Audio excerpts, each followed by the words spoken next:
ओम शांति। कि मुझे टॉपिक दिया गया है शांति की शक्ति, और मेरा बोलना मेरा ज़्यादा अभ्यास है। अभी मैं सोच रहा हूँ कि बोलूँ या शांत रहूँ। अच्छा, आपको क्या पसंद है? अच्छा, जो कहते हैं कि मैं बोलूँ वो हाथ उठाओ। चलो ठीक है, ये तो काम आसान हो गया। अच्छा, तो मैं शांति से बोलूँगा, आप शांति से सुनना, बस इसमें शांति आ जाएगी। क्योंकि बाबा कहता है कि हमारी शांति शमशान घाट वाली शांति नहीं है, है ना। एक होती है शमशान घाट वाली शांति और एक होती है मन की शांति। तो हम तो कर्म योगी हैं, तो सबसे पहले मैं बाईं ओर और दाईं ओर और बीच में जो युगलों को देख रहा हूँ, तो आपको मुबारक देता हूँ कि संगम पर आप लोग युगल हैं। कहा जाता ना कि सतयुग में बाबा ने ये दुनिया किससे स्थापित की? प्रवृत्ति मार्ग से की या निवृत्ति मार्ग से की? प्रवृत्ति मार्ग से की, शुद्ध प्रवृत्ति मार्ग से की। वेद बनाने वालों ने कहा है कि दुनिया कैसे शुरू हुई, कि सबसे पहले दुनिया में युगल पैदा हुए, इससे दुनिया शुरू हुई। इसलिए चाहे उस समय शुद्ध प्रवृत्ति थी, अब थोड़ी थोड़ी अशुद्ध प्रवृत्ति हो गई है, रही तो प्रवृत्ति। जैसे कहते हैं भारत अविनाशी खंड है, तो सतयुग में भारत क्या था? ठाकुर का भारत था। अब धीरे धीरे धीरे ठिक्कर का भारत बन गया। रहा तो भारत, दिल्ली इंद्रप्रस्थ था, अब दिल्ली ठिक्कर की दिल्ली बन गई। चलो, प्रवृत्ति कैसी थी, फिर भी रही तो प्रवृत्ति। इसलिए आप प्रवृत्ति मार्ग वालों को बहुत बहुत मुबारक हो, नमस्कार हो। अच्छा, और इसमें बैलेंस भी है, नहीं तो हम वंदे मातरम कहें तो पितरम नाराज हो जाते हैं। इसलिए यहाँ वंदे मातरम वंदे पितरम दोनों ही आ जाता है प्रवृत्ति मार्ग वालों में।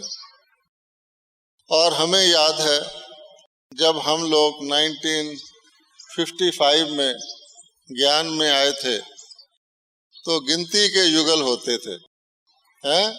जैसे किसी कम बालों वाले सिर में बाल होते ना, ढूंढ ढूंढ के ढूंढने पड़ते हैं, तो युगल ढूंढने पड़ते थे।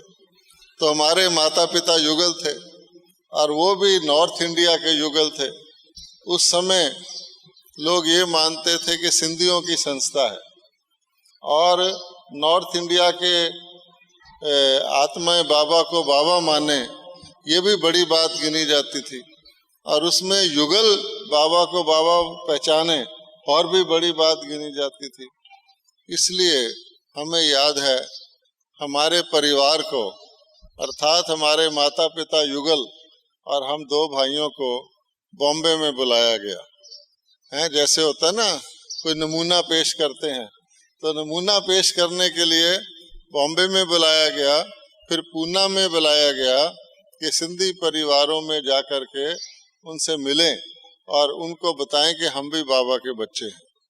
एक ऐसा समय था। और जो हमारे परम मित्र हैं और धर्मों वाले, जैसे आर्य समाजी इत्यादि हैं, वो यही कहा करते थे, इनके वहाँ तो कुमारियाँ आती हैं, पता नहीं कैसी संस्था है, कोई परिवार वाले युगल दिखाओ।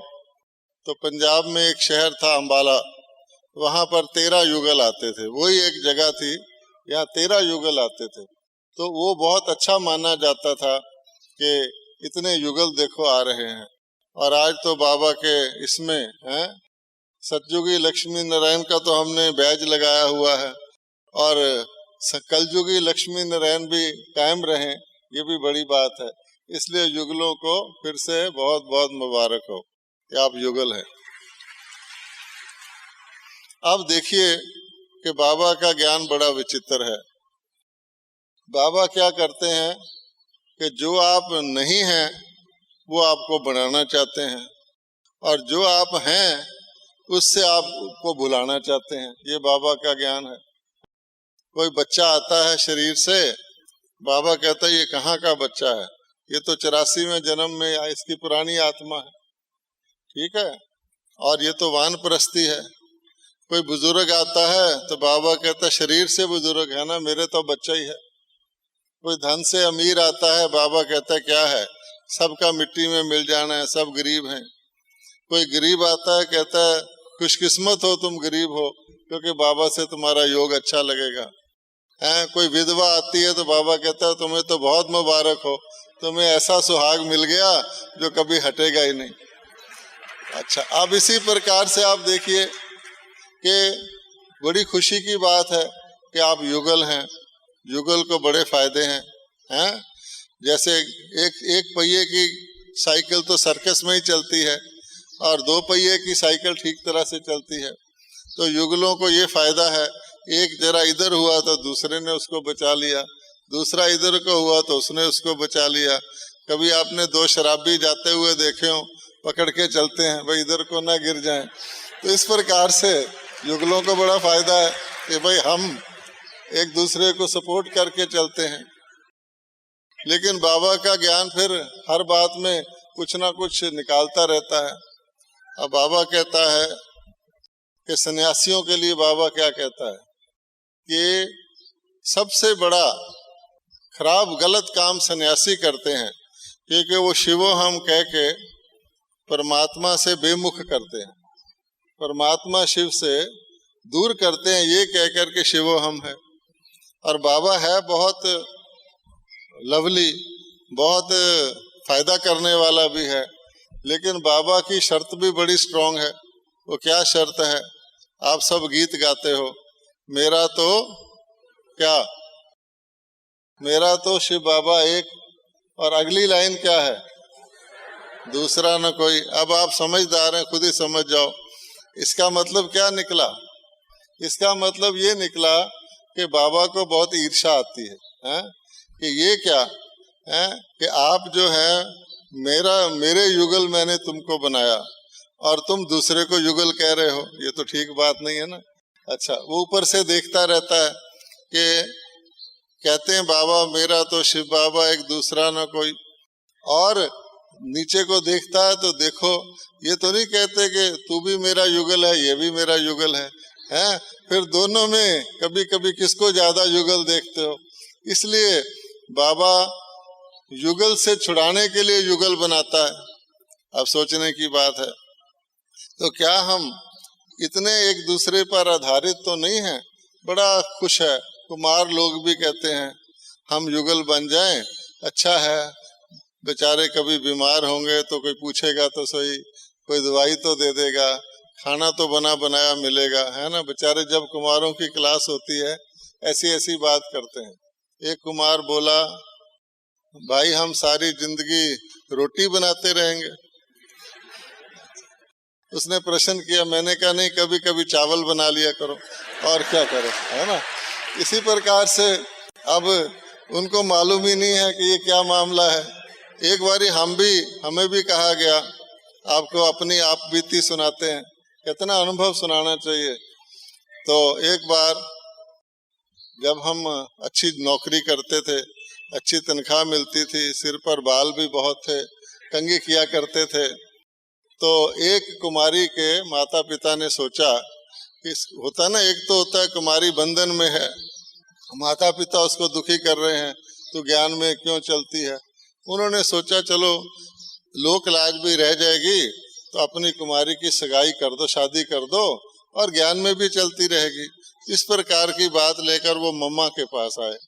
तो मम्मा ने मेरे से कहा कि भाई कुछ ऐसा मामला बन रहा है। मैंने कहा मम्मा मेरी तो नमस्कार। मम्मा ने कहा क्यों, तू डरता है क्या?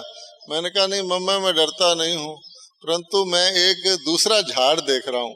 एक तो मेरे कर्मों का झाड़ है, अच्छा, एक उसका भी झाड़ मेरे पास आ जाएगा।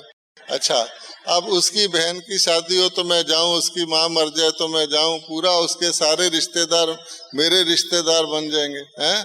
अच्छा, आउटलॉ तो आउटलॉ होता है, वो मेरे इन लॉ बन गए, मेरे लिए तो मुसीबत हो जाएगी, है ना। Outlaws are wanted, in-laws are not wanted. अब क्या किया जाए? इसलिए मैंने कहा कि और कुछ नहीं है, इतना बंधन मैं क्यों लूं, है उसका कर्म है वो जाने। खैर हम बच गए, परंतु आप तो जानते हैं कि निभाना तो पड़ता ही है। बाबा ने क्या दिया हुआ स्लोगन, तोड़ निभाना है ना, कि हर प्रकार से तोड़ निभाना है। और तोड़ निभाने का अर्थ भी सब अपने अपनी रीति से लेते हैं। क्या? एक तो तोड़कर निभाना है, एक अंत तक निभाना ही है।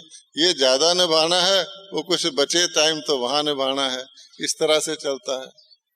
अब माया तो किसी को नहीं छोड़ती, आप जानते हैं। कोई सोचे कुमारों को माया आती है, कुमारियों को माया आती है, युगलों को क्या माया आएगी? लेकिन माया तो बड़ी चालाक है। अभी हम सोच रहे थे शांति की शक्ति, तो माया भी शांति की शक्ति का अच्छा यूज करती है।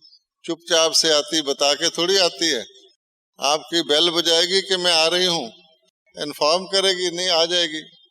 तो माया बड़े मीठे ढंग से आती है। एक तो ये कि वाह संगम पर मौज है, प्रवृत्ति की प्रवृत्ति है, ज्ञान का ज्ञान है, अच्छी बीत रही है, मुरली भी सुन लेते हैं। अच्छा, एक जना अटेंडेंस ना दे तो दूसरा दे आता है, जाके हाजिरी भी लग जाती है, आके सुना देते हैं, बड़ा आराम है। लेकिन इसी में आप देखेंगे इस ज्ञान में कहा जाता है सबसे ज्यादा वेस्ट ऑफ टाइम, जिसको कहा जाता है ना वेस्ट ऑफ टाइम। जैसे व्यर्थ संकल्प कहते हैं, ऐसे समय व्यर्थ। तो समय व्यर्थ उन्हीं का जा सकता है जो आपस में घुल मिलकर प्रेम प्यार से रहते हो। कहा जाता है friends are the thieves of time, मित्रता में टाइम का पता ही नहीं लगता। और यहाँ तो युगल हैं, दिन रात इकट्ठे रहना है। इसलिए कितना टाइम अगर हम युगल ना होते बच जाता, जो युगल होते जाता है। एक तैयार हो गया, दूसरा नहीं तैयार है, वेट करना है। अच्छा, वो टाइम गया। अच्छा, ऐसा तो नहीं एक ही टाइम में तैयार होंगे, ठहरो जी हम आ रहे हैं, 1 घंटे से कह रहे हैं हम 5 मिनट में आ रहे हैं, है ना। अब बताओ क्या किया जाए? तो तैयार होते रहते हैं। इसी तरह से हर काम में, एक टिकट तो रेलवे में कहीं ना कहीं मिल ही जाती है, 2 टिकट में कई बार वेटिंग लिस्ट आ जाती है, तो प्रॉब्लम है ना। इसी तरह से प्रॉब्लम ही प्रॉब्लम है। तो माया क्या करती है, चुपके से आके एक, कभी दोनों युगल में से एक को जोश आता है, जरा ज्यादा पुरुषार्थ करें, ज्यादा सेवा करें, ज्यादा सहयोग दें, तो दूसरा उसको कहता है धीरे धीरे चल, रुक जा, आराम से चल, बड़ा लंबा रास्ता है, इतनी चुस्ती मत दिखाओ। अच्छा, ये किस कारण से हुआ? एक तो मन मत होती है, यहाँ अपनी मत से बचो, फिर साथ वाले की मत से भी बचो, तब जाके आपकी समझ में आएगा क्या हुआ। और सबसे ज्यादा मजेदार बात है जब मिली भगत हो जाए, दोनों युगल में मिलित भगत हो जाए तो बस ठीक है। तो देख मैंने गलती की तू नहीं बताना, तेने गलती की मैं नहीं बताऊंगी, ठीक है कि नहीं, मामला साफ है कि नहीं। अच्छा, अब ये मिली भगत से तो माया तो घुस गई। अच्छा, कुछ हुआ मैंने बता देना, फिर देख लो। अच्छा भाई चुप रहो। फिर बच्चे बताते हैं, आकर बच्चे बताते हैं कि देखो जी हैं, बच्चे गाइड भी करते हैं, देखो ये मुरली में ऐसा कहा गया, आप क्या कर रहे हो। अच्छा, फिर इसमें और बात है, सबसे बड़ा विकार कौन सा है, जिसको लोग इम्प्योरिटी कहते हैं। तो युगलों में तो माना जाता है इम्प्योरिटी की बात ही नहीं है, क्योंकि वो तो अपनी मर्जी से ज्ञान में आए हैं और अपनी मर्जी से चल रहे हैं। लेकिन अगर आप गहराई में जाएं, आज सुबह हमने देखा दादी जी के मुख से आते ही क्या निकला है कि भाई यहाँ तो सब प्योर बैठे होंगे, क्योंकि प्योरिटी की भी स्टेज है। जब आपके युगल बने तो वो तो कर्म के हिसाब से बने कि नहीं, कुछ लेने देने का हिसाब था। वो कर्म संबंध था या कर्म बंधन था, पहले ये सोचो। कलयुग में जितने हिसाब किताब रिलेशनशिप होते हैं, चाहे बाई बर्थ है चाहे बाई मैरिज है, वो किस हिसाब से होते हैं? संबंध के हिसाब से होते हैं या बंधन के हिसाब से? आप ही सोच लो। इसलिए प्राय ये भी देखा गया है कि अपने युगल के साथ तो निभाते रहते हैं, ठीक है, निभाना ही है। लेकिन किस जो कुछ हम आपको बता रहे हैं इसमें वैसे बड़ी खुशी की बात है, क्योंकि बाबा कहता फुटबॉल आएगा तभी तो किक लगाओगे, अगर फुटबॉल आएगा नहीं तो किक कहाँ से लगाओगे। आपके पास तो सारा टाइम ही फुटबॉल रहता है, जितनी मर्जी किक लगाते रहो। तो कहने का भाव ये है कि तस्वीर के दोनों पहलू हैं, आपको फायदे भी बहुत हैं और आपको बचाव करने के लिए चांस भी बहुत हैं, आगे बढ़ने के चांस भी बहुत हैं। अब बाबा कहता है मान लो अगर गहरी नज़र से आप देखेंगे तो हमें अपना हिसाब किताब प्यार से शुक्तू करते हुए, बिना किसी अपनी अवस्था को ऊपर नीचे लाए, युगल के किसी भी प्रकार के व्यवहार से, उसके संस्कार से तंग आए बिना आपको ये रास्ता क्रॉस करना है। ये बड़ी अच्छी बात है, क्योंकि चैरिटी बिगिंस एट होम। कई कहते हैं कि और सबके संस्कारों से हम निपट सकते हैं, इसका संस्कार बढ़ा सकता है। अच्छा, अब सारी दुनिया सिमट कर आपके पास युगल के रूप में आ गई, अगर आपने उसके सर्टिफिकेट ले लिया है तो आपने समझो सारी दुनिया का सर्टिफिकेट ले लिया। एक छोटा सा एक्सपेरिमेंट लोग करते हैं, उसमें सफल हो जाते हैं तो सारी चीज़ में सफल हो जाते हैं, वरना तो हम थ्योरेटिकल ज्ञानी हुए, थ्योरेटिकल योगी हुए, घर में हम वो होती रहती क्या कहते हैं महाभारत, और बाहर जाके हम गीता सुनावें, ठीक तो नहीं है ना। कहते हैं एक थी सास, उसने कहा कि लोग सास को बहुत बदनाम करते हैं, बहुत बदनाम करते हैं, मैं ऐसी सास बनना चाहती हूँ जो मॉडल हो, मेरी बहू कहे कि वाह, सारी दुनिया कहे कि ऐसी सास। तो उसने अपने बेटे की शादी की और कहा बहू रानी तू खाट पर बैठ जाओ, पलंग पर, सॉरी हैं, पलंग पर बैठ जाओ, कुछ नहीं तुझे करना, सब तुझे बना बनाया मिलेगा। तो सास ने बहुत उसको वहीं पर चाय देना शुरू किया, हर काम, हाथ नहीं लगाने दे किसी चीज़ को। एक हफ्ता बीत गया, बहू जी को खुशी हो गई, वो कहती वाह, वो तो बैठी रहे पलंग पर, मैगजीन पढ़ती रहे। आखिर सास ने अपने बेटे को कहा ये तो सचमुच ही महारानी बन के बैठ गई, ये तो काम को हाथ नहीं लगाती, ये तो डक्का नहीं तोड़ती, ये तो बड़ी प्रॉब्लम होगी, क्या किया जाए। उसने कहा माता जी आपने ही कहा था। बोली ये कब तक होगा। तो फिर उन्होंने आपस में सलाह की क्या किया जाए।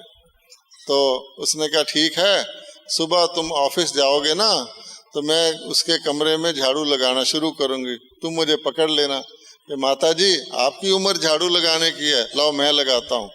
और मैं कहूँगी बेटा तू कमाने जाता है, सारा दिन वहाँ रहता है, तू क्यों झाड़ू लगाएगा। इस तरह डायलॉग करेंगे, शायद उसको कोई समझ में आ जाए।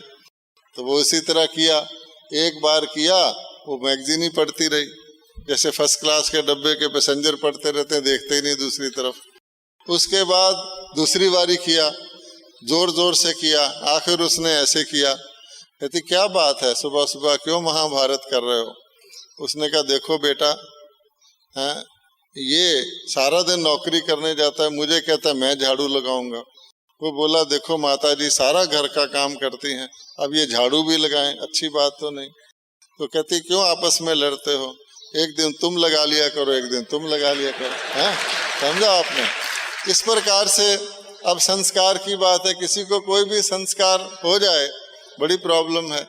तो हमको क्या करना है, एक तो भले हम, बाबा कहता है युगल रहो तो अकेले रहो, अकेले हो तो युगल समझो, ठीक है ना। इसलिए हम सबका युगल शिव बाबा है, वरना तो मुझे आने का यहाँ अधिकार ही नहीं था, हैं। बेगानी शादी में अब्दुल्ला दीवाना, मैं किस लिए युगलों में आऊँ। पर मैंने सोचा हम भी युगल हैं, इसलिए हमारा भी कोई युगल है, उस अनुभव से तो आपसे बात कर सकते हैं ना। अच्छा, इसलिए हमने सोचा कि भाई हम क्या करते हैं कि शिव बाबा हमारा पक्का युगल है। ये हमारा कैसा युगल है, काम चलाऊ हैं युगल है। जैसे बाबा कहता है ब्रह्मा तुम्हारी असली माँ है, दूसरी मम्मा को हमने यज्ञ की रखवाली के लिए रखा, वो भी मम्मा है, लेकिन वो कार्य करता मम्मा है, असली मम्मा तो ब्रह्मा बाबा है। ऐसे ही कार्य के लिए हमें युगल मिले अच्छा है, लेकिन असली हमारा युगल शिव बाबा है, ये ध्यान रखना है। दूसरे बाबा कहता है मैं को छोड़ो। अच्छा, अकेला होगा तो मैं को छोड़ना अपनी जिम्मेवारी है, युगल होगा तो दोनों को इकट्ठी मैं को छोड़ना पड़ेगा। मान लो कहीं आग लग जाए, भगवान ना करे, अच्छा आग लग जाए तो पहले तो व्यक्ति खुद निकल के बाहर आता है, बच गया मैं, फिर सोचता है अरे मेरी युगल अंदर रहेगी, उसको भी ले आओ बाहर, है ना। तो इसलिए ये भी करना पड़ता है। इसलिए उसको बिल्कुल न्यारा बनकर, क्योंकि अगर हमने, बाबा तो कहता है बेहद में जाओ, सेंटर को भी अपना सेंटर ना समझो, हर चीज को बाबा का समझो। और हमने कहीं ये समझ लिया ये मेरा घर है, ये मेरा युगल है, ये मेरा पद है, ये मेरा धन है, ये मेरा स्टेटस है, इसके मुताबिक मुझे चलना है, तो फिर हम गृहस्थी हो जाएंगे। ठीक है ना। गृहस्थी का ये मतलब नहीं कि झंझट वाले गृहस्थी, किसी भी प्रकार से जीवन को बिताने वाले गृहस्थी। आपको पता है एक मुरली में बाबा ने कहा था, आप यहाँ जीवन बिताने आए हैं या जीवन बनाने आए हैं, कहा था ना। अच्छा, जीवन बिताने का क्या मतलब, अच्छी गुजर रही है, दुनिया से अच्छे हैं, सब झंझटों से दूर हैं, दिमाग में ज्ञान है, अब लग तो समस्या आती नहीं, आती तो बाबा ठीक कर देता है, बड़ी मौज है, संगम चलता रहे, मुरली सुनते रहें, साज बजता रहे, रक्स होता रहे, जिंदगी यूं ही मुस्कुराती रहे, ऐसे चलना है। या कि हमारे ऊपर कोई जिम्मेवारी है कि हमें जल्दी से जल्दी अपना काम समेटना है, हैं? कल भी क्या था, स्लोगन क्या था कि अगर आपने सचमुच बेहद की विराग वृत्ति रखनी है तब तो आप इस सब समझो कि हर विकार से बचे हुए हो। अगर बेहद की विराग वृत्ति नहीं है तो इनडायरेक्टली सूक्ष्म रूप से, मोटे रूप से विकार छोड़ दिए, सूक्ष्म रूप से वो हमारे अंदर ही हैं। भाई लोग तो जानते हैं, रोज सुबह शेव करते हैं, आजकल अच्छे अच्छे ब्लेड आ गए हैं, तो ऐसे लगता है कि वाह हमारे बाल सब खत्म हो गए। क्या खत्म हो गए हैं? घंटे बाद क्या होता है, 2 घंटे बाद क्या होता है, अंदर ही है। ऐसे कोई घास को ऊपर ऊपर से काट दे, घास खत्म हो गई। ऐसे कोई सोचे मैंने विकारों को खत्म कर दिया, बस विकार तो खत्म हो गए। इसके बड़े सूक्ष्म पैरामीटर्स हैं। कई बार हमने देखा है बुजुर्ग होते हैं जो, वो आप तो विकारों से मुक्त हो जाते हैं क्योंकि उनकी आयु लंबी हो जाती, बूढ़े हो जाते हैं, वो अपने बच्चों को, बच्चे जब शादी करते हैं, बच्चे जब खुशी खुशी जाते हैं, घूमने जाते हैं, पहाड़ में जाते हैं, उसको देखकर खुश होते हैं। आहा हा हा हा, देखो मेरे बच्चे वहाँ हनीमून मनाने गए हैं, मेरे बच्चे। अंदर क्या है, अगर आप गौर से देखो, तुम्हारे बच्चे तो एक्चुअली मना रहे हैं, तुम उससे ज्यादा मना रहे हो, हैं? एक समझा आपने, क्योंकि तुम्हें खुशी हो रही है। इसका मतलब क्या है, वो कि तुम्हारे अंदर छुपा हुआ तो है। इसी प्रकार से कभी हमने देखा है, भाइयों को कहो प्रदर्शनी समझानी है तो भाई लोग, कोई बहन को समझने वाली हो तो जब ज्यादा जोर लगा लगा के समझाएंगे, है तो आत्मा ही आत्मा, लेकिन उनके अंदर एक सूक्ष्म रहता है, अच्छी तरह ठोक ठोक कर समझाएंगे। ऐसा क्यों है कि सूक्ष्म में कहीं ना कहीं एक आकर्षण छिपा हुआ रहता है। तो इस प्रकार से अगर आप टेस्ट करेंगे कि अगर हमें कलयुगी दुनिया से पूरी नफरत नहीं है, हम इस शरीर को मुर्दा नहीं मानते हैं। अब कोई मुर्दा हो, मुर्दे को कोई सजाता है कि मुर्दे को टॉप्स पहना दो, मुर्दे को नेकलेस पहना दो, मुर्दे को बढ़िया एक्शन शूज पहना दो, मुर्दे को पता नहीं कौन कौन सी जुराब पहना दो, टिप टॉप रखो मुर्दे को, उसका जूता भी बढ़िया होना चाहिए। तो हमने देखा एक बारी ऐसी ऐनक चली थी जिसके इर्द में वो होता था, मेटल का ये होते थे। तो हमने एक मीटिंग देखी बीकेएस की, उसमें 24 बीके थे और 18 ने वो ऐनक पहन रखी थी नई फैशनेबल। तो मैंने कहा ये देखो ऐसा क्यों है भाई, क्योंकि अंदर ये है कि भी चलो इस हाथ में भी लड्डू ले लें, इस हाथ में भी लड्डू ले लें। तो बाबा कहता ले लो, मुझे तो कोई आपत्ति नहीं। कल परसों भी मुरली में बाबा ने कहा हवाई जहाज में घूमे, हाँ बच्चा घूमो, मकान बनाए, हाँ बच्चा बनाओ, पैसे हैं तो ये करो, पैसे भी जाएंगे, क्योंकि बाबा के ज्ञान में तो बहुत फ्लेक्सिबिलिटी है। स्वर्ग तो त्रेता के अंत को भी कहते हैं, त्रेता के अंत के भी पवित्र हैं, और सतयुग की आदि को भी कहते हैं, और उसमें भी सतयुग की आदि में भी बड़ी स्टेजेस हैं। बाबा तो आप सोचिए, खुद बाबा यहाँ तक कहता है कि श्री कृष्ण की पूजा श्री नारायण से ज्यादा होती है। कहता है कि नहीं कहता? क्यों होती है? क्यों होती है? क्योंकि सतयुग की बिल्कुल आद और सतयुग के 50-60 साल चलने में भी झलक में थोड़ा फर्क आ जाता है, होती तो है। इसी प्रकार से आप सोचिए कि जब इतनी हाईएस्ट स्टेज ऑफ प्योरिटी हम अटेन कर सकते हैं, तो फिर छोटी मोटी हमारे रहन सहन, इसका असर बहुत पड़ता है, हमारे बच्चों पर पड़ता है। आप बच्चों को कितना भी ज्ञान दे दें, शिव बाबा आया हुआ है, दुनिया विनाश होने वाली है, ये सब खत्म हो जाएगा, यहाँ से बोल रहे हैं आप, यहाँ से तो बोल नहीं रहे, ठीक है, वो कहेंगे खत्म हो जाने वाली है, तो तुम जाके एक एक घंटा लगा के डिजाइन कपड़े के क्यों चुनते हो, आपस में झगड़ते हो, नहीं ये अच्छा है, नहीं ये अच्छा है, तुम्हारे को ये सतयुग लग रहा है या कलयुग लग रहा है, विनाश लग रहा है? तो बच्चे भी तो देखते हैं, दूसरे भी तो देखते हैं, फिर ये खर्चा किया, इससे कम नहीं कर सकते थे? हैं, अपना समझ के किया, अगर बाबा का समझ के करते तो थोड़ा खर्च करते, है ना। सेंटर पर भोग लगता है तो देखते हैं छोटे केले ले जाएं, बहुत सारे ले जाने पड़ते हैं, अपने लिए सोचते हैं सबसे बड़े केले ले जाएं, वहीं पता लग जाता है कि नहीं लग जाता है। आप सोचो, भक्ति मार्ग में तो करते हैं, राम का जन्मदिन मनाना है तो पर्ची काट के मनाते हैं, जैसे यतीम का होता है ना, भाई दे दो राम जी का जन्मदिन मनाना है, पैसा दे दो, वो शर्म के मारे पड़ोसी लोग दे देते हैं, अपने बेटे का पर्ची काट के तो नहीं मनाते। लेकिन यहाँ पर भी भगवान देखता रहता है कि मेरे साथ कैसा, ऊपर से देखता है, मेरा तो शिव बाबा एक दूसरा न कोई, कह दिया हाँ जी, फिर देखा वो तो निराकार है, वो थोड़ी देख रहा है, हम टीवी देख रहे हैं, बताओ हैं। अरे टीवी में क्या है, हम पक्के हो गए ना, इतने पक्के ब्रह्मा कुमार हो गए, हमें क्या फर्क पड़ता है। लेकिन तुलसी काली कांवली चढ़े न दूजो रंग, काले कपड़े पे तो रंग नहीं चढ़ता, लेकिन व्हाइट पर तो जरा सा दाग भी लिखता है। आखिर उस टीवी में क्या दिखाया जाता है? क्या टीवी में जो लड़ाई झगड़ा के बगैर तो कोई कहानी बनती नहीं।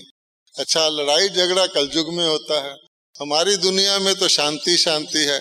वहाँ की किसी को कहो यहाँ आके सतयुग पर 1 घंटा भाषण करे, वो 15 मिनट में चुप हो जाएगा, आगे बोलने का ही नहीं है, क्योंकि स्टोरी है ही नहीं। और कहो कलयुग पर करो तो सारी उम्र कर सकता है वो। ऑलरेडी इस प्रकार की कथाएं, और उसके अंदर कथा के अंदर किस प्रकार का वो पॉइजन जोड़ते हैं, आप जानते हैं, कैसी ड्रेसेस पहनाते हैं, किस तरह का वो करते हैं, क्या उसका मन के ऊपर असर नहीं पड़ता? एक बीके परिवार में बीके युगल अगर टीवी देख रहा है तो उनके बच्चे क्या करेंगे? को वो किसी मुंह से कह सकते हैं तुम ज्ञान सुनो? हम पांडव भवन में रहते हैं, हमारे साथ वाले घर में एक युगल रहता है, अध्यापक है, 1st फ्लोर पर, हम छत पर सोते हैं, तो युगल क्या करता है, रात के 11 बजते हैं, सोते हैं, बच्चे सो गए तो टीवी चलाते हैं, और बच्चे पीछे सीढ़ी पर आके उनके पीछे टीवी देख रहे होते हैं। हमने देखा, माँ बाप को पता ही नहीं कि बच्चे देख रहे हैं, वो समझते हैं कि ये जब ऐसा हाल है तो हमारा फिर क्या होगा। इसलिए अब युगल को एक तो अपनी रिस्पॉन्सिबिलिटी है, एज ए युगल मैं जो हूँ, मुझे अपनी उन्नति का कैसे ख्याल रखना है, ठीक है। दूसरे बाबा कहता है एक देव को सावधान करके उन्नति को प्राप्त करो, मेरी तरफ से कोई ऐसी मार्जिन ना रहे जिससे सबसे पहले मेरे युगल को ढील आए, ठंडा हो, ठीक है।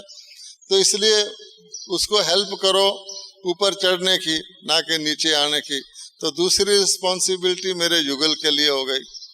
तीसरी रिस्पॉन्सिबिलिटी मेरे अपने बच्चों के लिए हो गई कि जैसे कर्म हम करेंगे, जिस प्रकार से हम रहेंगे, हम सादगी रखेंगे, नियमों का पालन करेंगे, अमृत वेले योग लगाएंगे, बोल चाल में ठीक रहेंगे, घर में वातावरण मुरली का रखेंगे, ज्ञान चर्चा करेंगे, फालतू का नहीं करेंगे, जो हमारे नियम है, खाने पीने में भी ध्यान रखेंगे, हर चीज में आदर्श रहेंगे, तब उनके ऊपर असर पड़ेगा कि ये देखो ये लाइफ इनको सचमुच अच्छी लगती है, इसलिए ये इस ज्ञान में आए हुए हैं, ढीले ढाले नहीं हैं।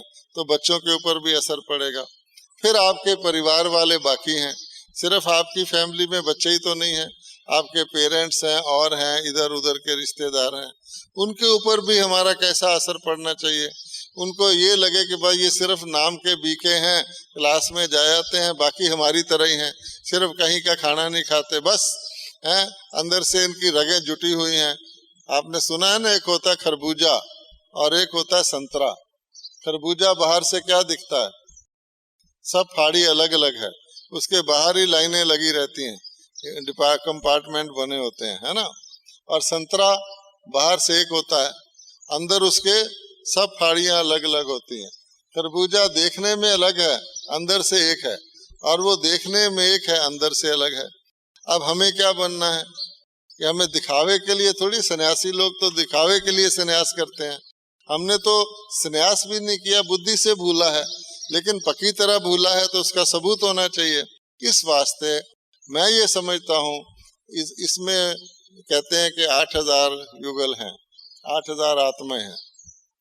सतयुग में कितनी आत्माएं लक्ष्मी नारायण बननी है बताओ। त्रेता की भी मिला लो, किसी को कहो राम सीता बनेगा, कोई हाथ उठाएगा? कोई हाथ उठाएगा राम सीता में? नहीं उठाएगा।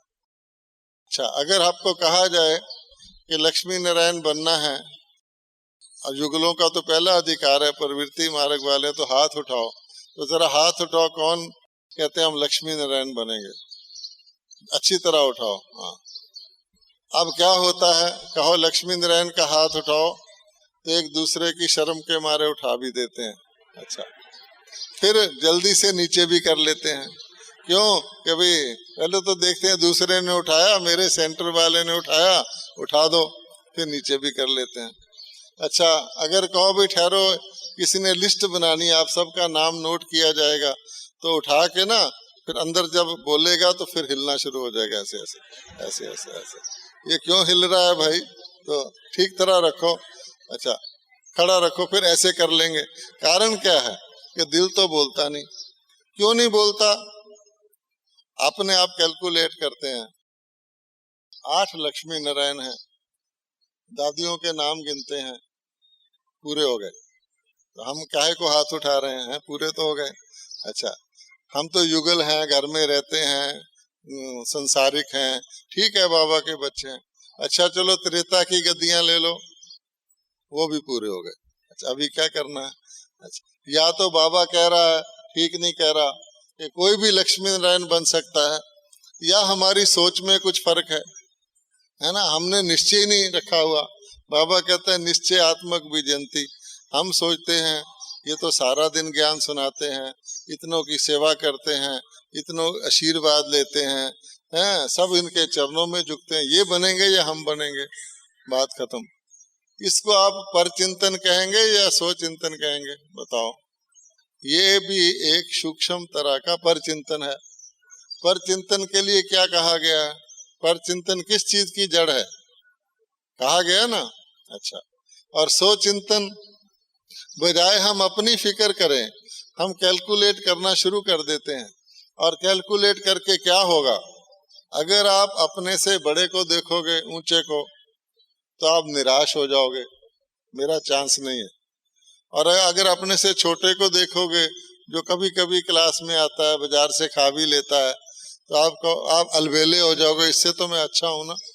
या आप अपने सेंटर में अपना नंबर गिनते हो कि भी मेरे सेंटर में 25 आते हैं, उसमें मैं तो समय पर आता हूँ, मेरा तो अच्छा रिकॉर्ड है, तो मेरा नंबर 1 है।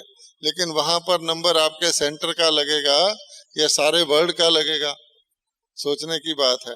इसलिए ये सारा खेल ना तो पैसे का है, ना ये बुद्धि का है, ना ये किसी चीज का है। ये खेल हमारी स्थिति का है। ये आप नोट कर लो, ये खेल हमारी स्थिति का है। अगर आप में से कोई भी सचमुच लक्ष्मी नारायण बनना चाहता है, तो उसको अपनी स्थिति पर ध्यान रखना, फायदा नुकसान संसारिक नहीं देखना, इसमें फायदा है, इसमें नुकसान है, इसमें ये है, इसमें वो है। ये ज्ञान फायदे नुकसान से नहीं चलता। इसका नाम है ईश्वरीय, आगे क्या है, विश्वविद्यालय है। 2-3 दिन पहले कितनी शानदार मुरली आई थी कि यह है विश्वविद्यालय, यूनिवर्सिटी, और मैं आपको बनाता हूँ समझदार बाबा कहता है। और समझदार की निशानी क्या है कि समझदार के आगे कम समझदार झुकता है, और देवताओं के आगे ये सब लोग झुकते हैं कि नहीं झुकते, मूर्ति के आगे भी झुकते हैं। अगर आप रामलीला करो, और राम सीता के एक्टर से भी वो आशीर्वाद लेने आता है प्राइम मिनिस्टर, क्योंकि वो राम सीता के रूप में देखता है। सन्यासियों के आगे भी झुकते हैं। समझदार, समझदार मैंने प्योर, और बेसमझ मैंने ये जितने सारे और यूनिवर्सिटियों के पढ़े हुए हैं। अच्छा, अब आप सोचो इतनी शानदार यूनिवर्सिटी, तो हमारा फंडामेंटल पढ़ाई है। बाबा ने कहा है कि मैं तुम्हें जन्म भी देता हूँ, कृपा करता हूँ, पढ़ाता भी हूँ, लायक भी बनाता हूँ, कृपा करता हूँ, साथ ले जाता हूँ तो भी कृपा करता हूँ, बाप भी हूँ, टीचर भी हूँ, गुरु भी हूँ। लेकिन सबसे ज्यादा क्या है? टीचर जो रोज पढ़ाता है। बाबा कहता है पढ़ाई से प्यार, मेरे से प्यार। अब मुझे ये बताओ, किसी भी पढ़ाई के अंदर टीचर अपने स्टूडेंट की और चीजें देखता है या पढ़ाई देखता है? मान लो एक चपरासी का बेटा है, टीचर उसको पूछता है कि तू भाई तेरे पिताजी क्या काम करते हैं, तू पैदल आया है स्कूल में या साइकिल पर आया है, तेरी किताब फटी हुई है या अच्छी है, तेरी ड्रेस खद्दर की है या सिल्क की है? पूछता है? वो तो पढ़ाई देखता है। और चपरासी का बेटा भी अगर बहुत होनहार है, टीचर उसको एक्स्ट्रा भी पढ़ाता है कि भाई ये मेरा नाम रोशन करेगा। अच्छा, कभी टीचर पूछता है कि तू बेटा कार में आया है स्कूल में या पैदल आया है, तेरा बाप क्या करता है? इसी प्रकार से बाबा कहते हैं मुझे इस चीज से कोई कंसर्न नहीं है, आप करोड़पति हो या हजारपति हो, या आप दरिद्र नारायण हो या बहुत श्री अमीर हो, आप पढ़े लिखे हो या अनपढ़े हो, कुछ नहीं। आपके 10 बच्चे हैं या कोई बच्चा नहीं है, आप सेंटर से दूर रहते हो, सेंटर के कोई मतलब नहीं, आप बर्तन मांजते हो या लेक्चर करते हो, कोई मतलब नहीं है। क्यों? सिंपल बात है कि ये सब चीजें आपके अपने हिसाब किताब हैं, और हर परिस्थिति आपको उतनी ही शक्ति दे सकती है।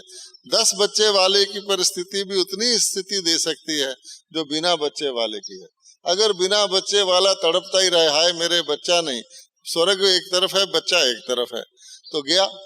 इसी प्रकार से हाय मेरे 10 बच्चे हैं, मैं तो मर गया, मैं ज्ञान में कहाँ हूँ? नहीं, बाबा कहता है यहाँ दुख भी बाबा को याद करवाता है, और अच्छी परिस्थिति भी बाबा को याद करने में सहयोग देती है। ये ऐसा ज्ञान है जिसमें पॉजिटिव चीज भी सुख दे सकती है, नेगेटिव भी शक्ति दे सकती है, पॉजिटिव भी आपका नुकसान कर सकती है और नेगेटिव भी आपका नुकसान कर सकती है। सारा डिपेंड करता है स्थिति के ऊपर, है ना।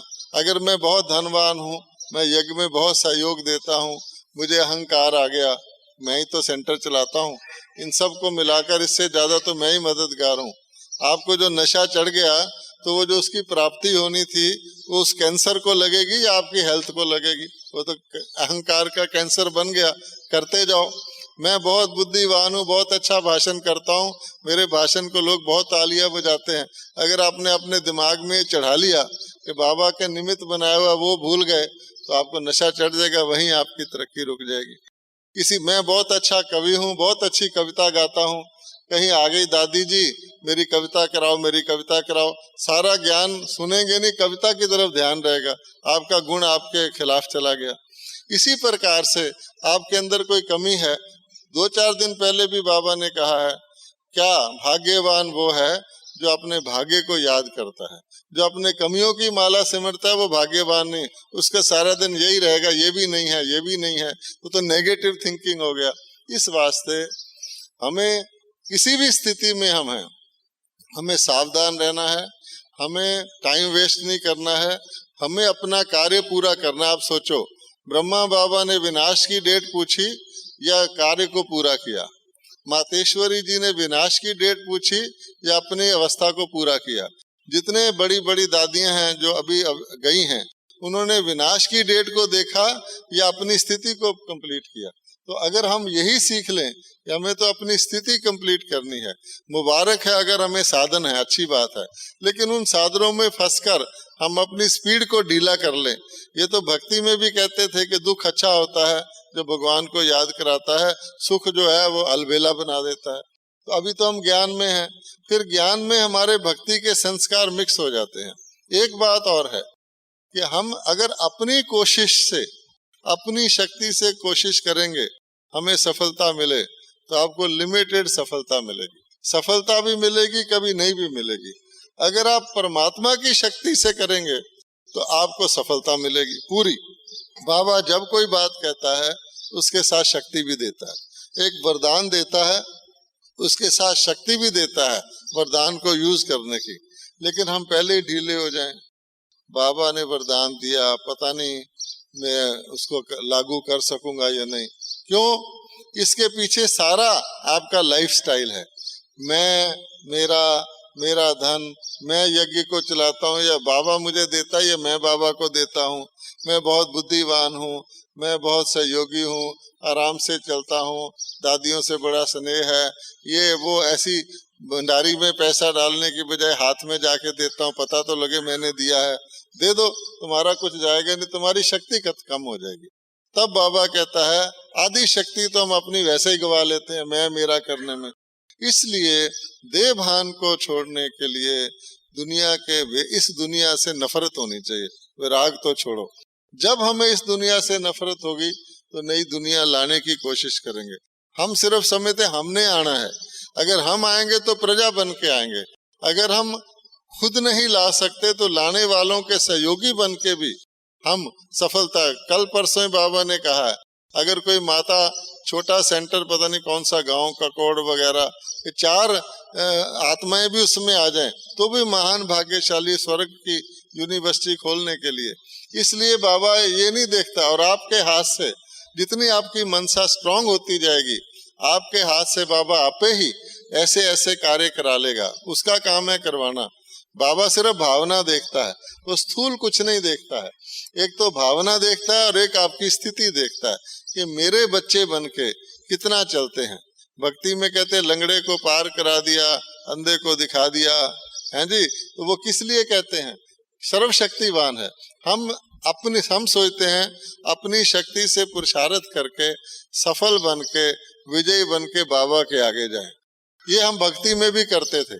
कोई कहे मैं रोगी हूँ, मैं ठीक होकर डॉक्टर के आगे जाऊं। किस लिए जाओगे तुम डॉक्टर के आगे? अपने आप ही ठीक हो जाओ तो डॉक्टर किस लिए है? तो बाबा हमें ठीक करेगा, ये हम खुद ठीक होके बाबा के आगे जाएंगे। तो बहुत से ब्राह्मण अपनी मेहनत से मुझे ये करना है, मुझे ये करना है, दो तरफ के उनके अंदर भावना आती है। मुरली कहती है विकारों को छोड़ो, निकलो बाहर, निकलो बाहर। अच्छा, और गुणों को धारण करो, चलो अंदर, चलो अंदर। तो गेट पर क्रैश हो जाता है, वो बाहर नहीं जाते, वो अंदर नहीं आते। जैसे गेट पे अड़ जाते हैं ना रेलवे के डब्बे के, वो निकलने वाले कहते हैं हम निकलें, फंस जाते हैं। इसको कहा जाता है ब्राह्मण टेंशन। अब ब्राह्मण टेंशन स्पेशल है, ब्राह्मण लोग स्पेशल हैं, उधर से निकालना चाहते हैं। इसको कहते हैं त्रेता युगी। युद्ध से ना निकल बाहर, चल अंदर, तो ऐसे होने वाला नहीं है। इसलिए ये बहुत सहज मार्ग है और इसमें इजी ही इजी है। थोड़ा ध्यान रखना पड़ता है, ध्यान रखने से आपका एक्सीडेंट नहीं होगा। इसलिए और साथ साथ चलना पड़ता है। अगर आप थोड़ा पीछे रह गए, थोड़ा निराश हो जाएंगे, ओह पीछे रह गए। कभी यात्रा निकलती है ना, आप देखेंगे थोड़ा आप बूट बांधने लग जाएं तो आगे निकल जाते, फिर सांस फूलता है आगे जाने के लिए। तो ये तो काफिला चलता है। इसलिए हमें समय को नजदीक लाना है, ना कि हम समय के साथ चलने वाले हैं। सतयुग में आ जाएंगे, कहीं ना कहीं आ जाएंगे, वहाँ तो मौज ही मौज है। तो बाबा कहता है यहाँ इंस्ट्रूमेंट बनोगे, है बड़ा आसान, कुछ भी नहीं है। अगर दादियाँ बन सकती हैं, शुरू के आदि रतन बन सकते, हम क्यों नहीं बन सकते? सबको बाबा ने चांस दिया है। सिर्फ ये 2 आंख से नहीं देखना है, ये 2 आंख आपको धोखा देगी, तीसरी आंख से देखना है तो आपको सब रास्ता क्लियर नजर आएगा। और बाबा रोज सुरमा लगा देता है। ये मुरली क्या है?